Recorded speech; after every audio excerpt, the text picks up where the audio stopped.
Namaskar, welcome back to your weekend show, The Media Scan. The AI Impact Summit in Delhi was a remarkable platform to showcase India's immense technical potential. But that was not all. It also provided a space for some thought-provoking and very important discussions and debates related to people and society. One of these debates triggered during the summit was about the need for a ban on social media for our adolescents, whether a ban is the right solution to the problems afflicting these teenagers who are so hooked to social media, and what is the opinion worldwide. We have a special panel of guests, domain experts who will help us understand this sensitive issue. But before that, let us take a look at this quick report.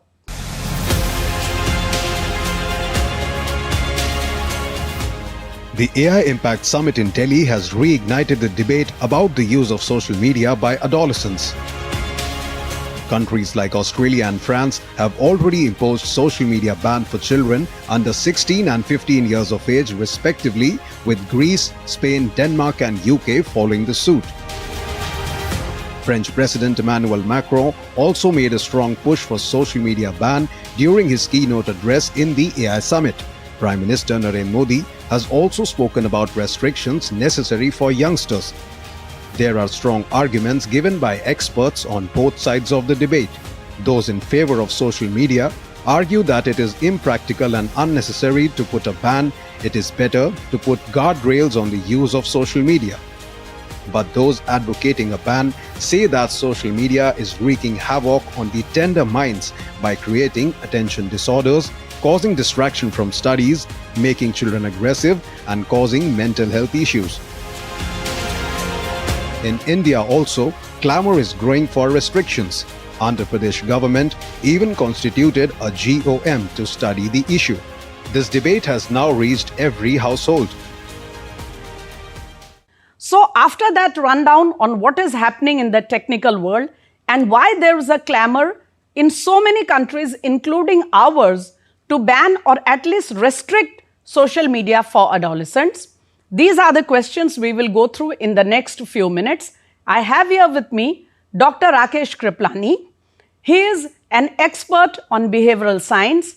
He is also a member, an honored member of the task force created by Government of India to understand these issues that we are going to discuss here. Welcome, sir. Thank you. Thanks for inviting me. Also with us, Neha Sharma, principal of the APJ school in Noida. I am sure some of our viewers would have passed out of that school in the past. Welcome, ma'am. Namaskar. Thank you. And I will like to come to Neha Sharma first. Ma'am, the first and straight question, is social media, according to you, in your experience, harmful or not? Well, I'll be ambivalent here because I feel that as we have been listening since ages that too much of everything is bad, right? And for that matter, if it is balanced, it is good also. But at the same time, if it goes beyond a certain point or a range, it is definitely harmful. So the children, if they are on social media, they get to connect socially, and that connection is not just across country, they make global friends as well. Their learning opportunities increase. They get to creatively express themselves, and they share their art, their music, their writing. There are so many students and children that I know of who are presenting their work to the world through social media. And of course, they are digital natives and they have digital skills and they know how to manage social media well. But at the same time, mental risk we cannot negate, mental health risk. Say, for example, that fear of FOMO, that they all the time want to check what's happening, those likes and views and the kind of attention-seeking behavior that develops, it is certainly harmful. Then, if something misses out, then anxiety, depression, low self-esteem, that also is being seen because, my friend is getting a lot more attention from other friends online and I'm missing out on that. Then, now when you are having mobile in hand, you watch one reel, then you watch the other, and then that leads to a continuous scroll. And this late nights, because during the day they are busy either in Yes. school or studying otherwise and all. It is usually during the night that the social media is being browsed. Now, at that point of time, if you are online for long, it definitely will impact your sleep. Now, if you don't get proper sleep, your brain won't function next day properly, and you'll not be alert in the class. So, And as yeah. Neha Sharma, very straight question, a quick query. Do you think the advantages, or let us say the need for social media, does it outweigh the negative, the harmful effects, or is it the other way around? I think the negatives definitely outweigh the positives, maybe because we are not creating any structure to balance it. If we are able Right. to balance it, then maybe things will be better. Okay. I'll throw that to the expert here with us, Professor Kriplani, and I'm sure the good professor will be able to explain to us. Sir, we see, such a scary reports, from every other week, every 10 days, we find studies conducted worldwide, which show that, all these issues of anxiety and, heightened aggression, and these are issues. And then, of course, there are attention disorder issues. There are so many scary reports which say that definitely, at least at the adolescent stage, social media is wreaking havoc on our children. What is your experience? What is your study of the subject? So I guess apart from my colleague Neha Sharma ma'am has spoken about a lot of things which are very important thing about the attention. We need to understand what are the major issues which we are going to face, and whether that's been the concern issue for the parents or not, or for this even the today's topic only. So it's not about the technology problem. It's not about like what technology we are providing and how harmful it's going to be. It's about the psychological conditioning which has been done to our children across India. The narratives which are being given to them, the story which has been given to them, that we are not able to understand. And whether our children are they are ready psychologically and consume that with the resilience, cognitive resilience is there or not. Are we making a safer internet for them? This is a bigger question rather than about smaller things like anxiety, because this is something Gen Z Alpha is already talking about mental health. But the families which they are unaware about is about the changing ideologies, the changing family dynamism, the social system which is coming up. So let me break it down for our viewers. In straight words, it means that it is not the technical impact on the mind, it is more the content that is being pushed on their minds, whether they are mature enough to, to judge or, understand the impact of those issues that are being pushed on their minds. That's true. So that's true. Basically, it's more about content and whether we are able to educate them, whether we are able to supervise them, whether we are able to create a system which already Neha ma'am said, whether are we putting some parallel system for that or not. That is more important. Then we can think about, okay, it is being balanced in that way. Otherwise, this is overloading for them. We are now also joined by another expert, an IT professional, a person who understands technology better than any of us, Subimal Bhattacharjee. You have been listening to him on Media Scan on earlier occasions. My first question to you, Mr. Bhattacharjee, there is so much clamor for ban on, social media for young people, for teenagers. France has done it, Australia has done it, many European nations are debating it. And now there are some noises from India also. Andhra Pradesh recently constituted a GOM particularly for that. Where do you stand on this debate? Is it necessary to ban it, or are there other ways to sort out the issue? No, I think the government of India is very conscious of the fact that the children have to be protected when they are online, or overall whatever content is made available for their purposes. And so if Australia has implemented the 16-year-old and France is for the 15-year-old and others, I think we are very consciously exploring this situation, but you have also to note that the intermediary guidelines rules that from 2021 the government has brought and amended it already twice. In all these the amendments and the original rules, there were provisions to see that the children are protected. Even a debate was held if 18 years should be the age in which access to internet should be there. So Yes. carefully, everything is under watch. Even the last ones which were released early this month on the 10th of Feb precisely, which is related to synthetically generated information or AI generated content, anything related to children has been given prominence that those takedown notices also have to be, in some cases within 3 hours or 2 hours compared to what was earlier, which is 36 hours. So I think the government will definitely take a call about that age bar gap, but on the ground, the steps that have been taken so far or are being taken, I think are very, very pertinent and relevant and capturing the whole ecosystem. Yes, certainly. And even the Minister for IT and INB was very categorical when he said that actually if you look at the harmful effect of some posts and infographics which can create a havoc with people, even a 3-hour window is actually too much. It should actually be down within minutes once it has been decided. Okay, I'll come back to Neha Sharma here. Ma'am, just want to understand from you, the good professor was just explaining to us, we need a certain judicious treatment of the issue. We cannot perhaps ban it totally from what you are saying, because there are certainly some advantages. As an educator, as someone who is running a prestigious school, how do you counsel the parents of children or even the students on use of social media? Well, I think it's a very tricky question because, first thing first, parents will come to us and say, ma'am, my child is using too much of mobile. They are all the time on social media and all. Please help us getting, salvage out of us out of this situation. My first question to them is, who gave them the device? Who allowed them this access to social media? And then they are quiet. Now things have moved in a direction wherein they also are helpless. But then we have to also understand digital world today is unavoidable. We cannot ask children to stay back and not touch a device at all. It is like going to have even more negative of an impact. Then if we are restricting the use of it, they'll use it secretively. Anything that you ban becomes more of a forbidden fruit and they will try even more to have an access to it.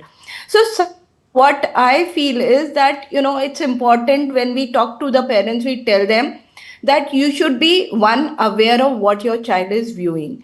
You should have parental restrictions permitted there on the system so that you know what is being viewed, how much time the access is being done by the child is accessing the social media. Then we have to sit and set clear boundaries. Communication here is very, very important. Unless you communicate the child that these are the boundaries that are to be followed, child will not know. And how can we blame a child for doing something which he is not aware that is not to be done? And then it should be a mutual agreement of sorts. And digital literacy, I think, is an essential topic that we have been avoiding. We all feel that we know a lot about digital literacy, but the sad part is no, we are still not too much into it. We have to understand the facts related to online safety, cyberbullying, and all that. So you think that, there is more sensitization needed for the parents rather than the teenagers or the adolescents we are talking about. Coming back to Professor Kriplani here. Sir, in your understanding or your experience of the subject, what do you think, how can this sensitization be done? As Neha Sharma just pointed out, digital literacy, we think we are digitally literate because we are using those devices round the clock. But are we really up to it? Are we really in a position to control what we are consuming and also for the family, especially our children? So I don't think we are digital literate now in the schools are running such program, but we are doing from last 2016 some programs we've been running across India. Okay. And we have been doing for the children, parents and the teachers, training them to understand the cyber psychological concept.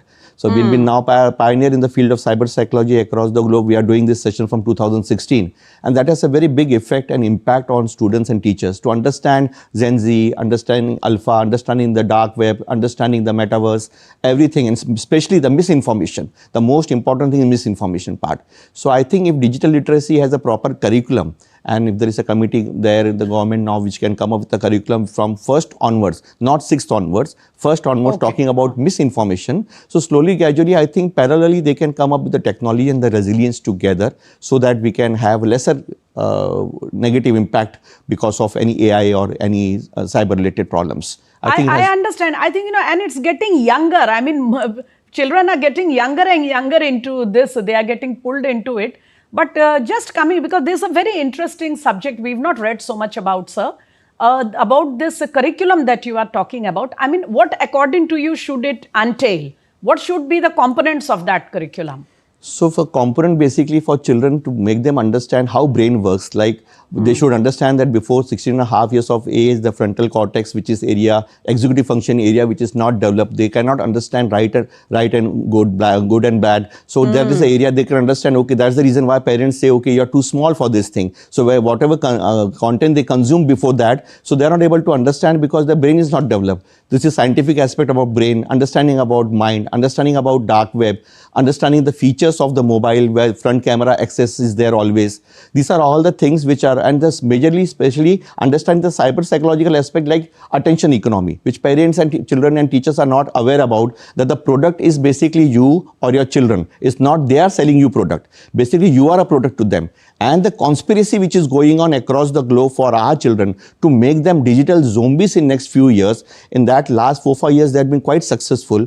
Our children now, they are against their parents, against the school, against the authorities, against the national flag. They are becoming very aggressive. So they have a different ideologies and they are following such influencers, basically such YouTubers which they have run away from the country and they are sitting there and they are putting up different ideologies to our children. So in coming days, maybe our children, we don't require other terrorists to come in a country. Our children ourselves will be starting doing negative things for the country itself. So these things when we teach or train in the school, so children, they come to know, okay, this is the way they are doing to conditioning our mind basically. This conditioning is very important, the grooming which they are doing. So here, this is the course for children. Then the parents, they can understand how alpha behave, how Gen Z behave, what are the linguistic differences, the internet language which they can understand of each other. The gap is very big basically. So one is 5G, one is 3G, one is 2G. That is the difference basically.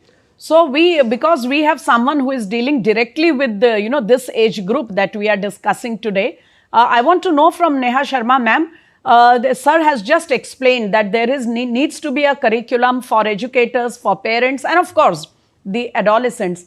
In your experience, very quickly, without revealing any, privacy issues, have you come across such cases where children have been, seriously affected by too much use of social media, or maybe they have got access to dark web? I hope not.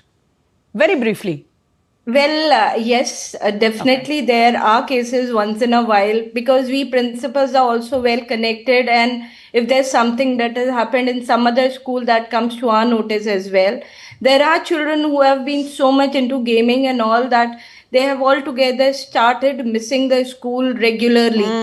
And despite providing all support, all guidance and counseling and everything, we could not get them back to school. So there were dropouts because of that, for sure.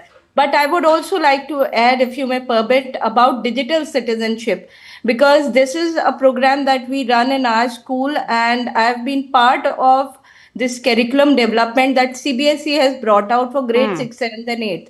So we have developed our curriculum for grade 6, 7th and 8th, where we talk about digital etiquette, digital privacy, and, very importantly about digital footprints, because children don't understand that whatever they are doing on social media today can have impact, and huge impact on their future as well. Then talking about digital well-being, information literacy, that, how to differentiate between facts and the opinion thing and all other things that are coming on internet and social media to them. Then their digital rights and responsibilities. So a lot of things were discussed in this, and we run this program regularly in our school, so that at least tomorrow my child is well aware as to what is right. For sure, we cannot hold their hands, we cannot hold them back from doing whatever they are doing. But at least we will be guilt-free that we have at least done our bit and given them the right education. And education is not just about literacy. Today, education is way beyond just reading, writing, and arithmetic. So, of course, digital literacy is core part of our curriculum, and I'll urge other schools also to make space for this particular curriculum in their schools. Absolutely, absolutely. And that's a very learning, it was a very learning experience for me also to know that such, such program, such orientation is going on. Last question to Professor Kriplani here. Sir, coming to the core of this debate, is there need for a ban? Because some countries have done it, they have put an age restriction. In our country, our Prime Minister included, have advised age-related restrictions and control and judiciousness, but so far there has not been any move to ban social media below a certain age. Where would you stand on this debate? So I think right from France and UK and China, they have different actions on this particular thing, Australia. So we need to study this thing, what is the impact there basically after doing that particular regulations or control system. We don't have a study yet now. And comparatively, we should also have a study here also, which we are already doing now. We wanted to have a study on this thing so that we come across like how impactful it will be, or whether we can go parallel to parallel. Like, are we making it a restricted part, or we wanted to make it our internet more safer? So that is most important. I think the second option will be more better if we go ahead with a proper study along with the government. And in coming days, the comparative study can be done like other countries, what they have done, what we are doing. Directly putting up imposing ban would be a non-scientific and non-evidential part currently situation. So you would suggest, serious guardrails, but just putting a ban like Neha Sharma also said might actually make the children, find ways to do it in a hidden manner, which is not at all advisable for their personality development. But I think at this point, we should listen to what the Prime Minister had to say in one of his conversations when he mentioned this subject. Deepfakes और fabricated content open societies में अस्थिरता ला रहे हैं।